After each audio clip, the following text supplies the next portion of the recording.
প্রমাণ করো এই প্রশ্নের আমরা 12 নম্বরটা করতেছি। তো আমাদের এখানে কোয়েশ্চেন প্যাটার্ন হচ্ছে এটা। সেক্ষেত্রে আমাদের পাওয়ার দেখতে হচ্ছে এখানে কি সবগুলোর বেস একই আছে, পাওয়ারগুলো ভিন্ন আছে। তো আমাদের এখানে প্রমাণ করতে বলছে ডান পক্ষ সমান বাম পক্ষ।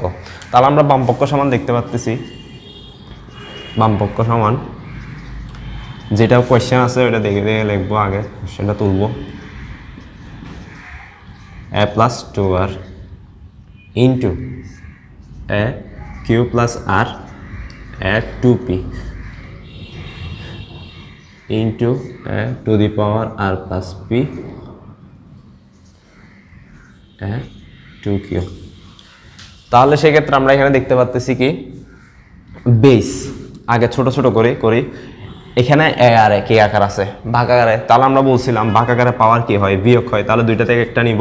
তাহলে এখানে সেক্ষেত্রে কি হয় 2 প্লাস কিউ মাইনাস 2r এটা।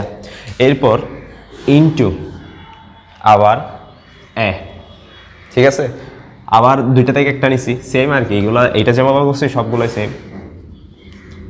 Minus 2p into a R plus P minus 2q। দেখো তো হয়েছে কিনা। এরপর দেখো সবগুলো বেস গুণাকার আছে। আমি তাহলে তিনটা থেকে একটা কমন নিব। একটা কমন নিই। গুণাকার থাকলে পাওয়ার কি হয়, যোগ হয়। একটু আগে এইভাবে করে পড়াইছিলাম, গুণাকার থাকলে পাওয়ার কি হয়, যোগ হয়। উপরে যেসব পাওয়ার আছে সবগুলো যোগ হবে। তাহলে করো P plus Q 2r plus এটা যেটা আছে কিউ প্লাস আর মাইনাস 2p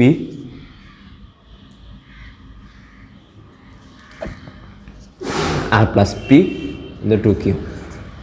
তাহলে দেখো তো করি। এখানে একটা পি আছে, এখানে একটা পি আছে। কয়টা পি? দুইটা। তাহলে দুইটা পি না, তাহলে দুইটা পি হলে দেখো দুইটা পি প্লাসে আছে। আচ্ছা আমি করে দেখাই। দুইটা পি আবার কিউ দেখো, তাহলে প্লাস দুইটা কিউ। আবার এখানে আর দেখো প্লাস দুইটা আর। আর মাইনাসগুলো লেখো, তাহলে 2r minus 2p minus 2q। সেক্ষেত্রে আমরা বেক করে দেখি। দেখো এটার সাথে এটা কাটা যায়, তাই না? কারণ প্লাস আছে মাইনাস আছে, প্লাস আছে মাইনাস আছে, প্লাস। তাহলে কি হয়ে গেছে এ টু দি পাওয়ার 0। একটু আগে আমরা একটু সূত্র বলছিলাম, এ টু দি পাওয়ারের মান যদি 0, এ টু দি পাওয়ার নট হলে তার মান কি হয়ে যায় 1। তো সেক্ষেত্রে আমরা 1 বসাই দিব। তাহলে আমাদের প্রমাণ হয়ে গেছে কি এটা ডান পক্ষ। তাহলে আমরা বলতে পারি এটি কি প্রমাণিত। আমরা প্রমাণ করে 14 নম্বর ম্যাথটা করব এবার। আমি আগে বাম পক্ষটা লিখে ফেলছি। বাম পক্ষ কোথায় থেকে লিখছি, যেটা কোয়েশ্চেন দেওয়া ছিল X A by X B to the power whole power A plus B. সেমভাবে এটা দেওয়া আছে, এটা দেখে দেখে কোয়েশ্চেনে লিখছি। তারপর আমাদের মাঝখানে ইকুয়াল আছে, মানে আমাকে প্রমাণ করতে বলছে বাম পক্ষ ইজ ইকুয়াল টু ডান পক্ষ প্রমাণ করো, মানে 1 প্রমাণ করতে বলছে। আমি 1টা একটু দূরে লিখতেছি, 1টা প্রমাণ করতে বলছে। তো এখন আমাদের ক্যালকুলেশন করে দেখতে হবে এবার।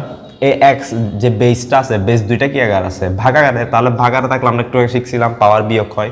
তাহলে 1 minus A minus B to the power A plus B. সেক্ষেত্রে এখন আবার এইগুলো সেমভাবে করে দিব। D minus C P plus C into X C minus A into C plus A. তাহলে আমরা ভাগটাই কিসে নিয়ে আসছি, গুণে, মানে পাওয়ারগুলো কি আকারে হয়ে গেছে, ভাগ আকার বিয়োগ আকারে। তাহলে এবার আমাদের একটা জিনিস দেখতে হবে, পাশাপাশি গুণ। আমরা একটু আগে বলছিলাম পাশাপাশি থাকলে ওইটা কি হয়ে যায়, গুণ হয়ে যায়। তো সেক্ষেত্রে আমাদের এটা একটা সূত্র আকারে এসে যাচ্ছে। কীভাবে আমরা একটু আগে লিখছিলাম A square minus B square is equal to A plus B into A minus B, A minus B. তাহলে সেই হিসাবে আমাদের এই দুইটার সাথে এটা যদি কম্পেয়ার করি, এটা A plus B into A minus B, তাহলে আমাদের দাঁড়াবে A square minus B square. তাহলে আমরা বলবো X to the power A square minus B square. তাহলে সেক্ষেত্রে এগুলো সেমভাবে করবো, এটাও সূত্র হিসেবে। তাহলে B square minus C square into X C square minus square. এটা হচ্ছে আমাদের সূত্র। এখন বেসগুলো কি আকার আছে, গুণ আকারে। সেক্ষেত্রে তাহলে আমাদের কি করতে হবে, পাওয়ার যোগ করতে হবে। তাহলে করি X square minus B square plus B square minus C square plus C square minus A square. তাহলে সেক্ষেত্রে আমরা দেখতেছি এর সাথে স্কোয়ার কাটা যায়, তারপর সিএসকে এর সাথে সিএসকে কাটা যায়, বিএসকে এর সাথে বিএসকে কাটা যায়। সেক্ষেত্রে আমাদের মান দাঁড়ায় x to the power not. আমি একটু আগে বলছিলাম x to the power not হলে তার মান 1 হয়ে যায়।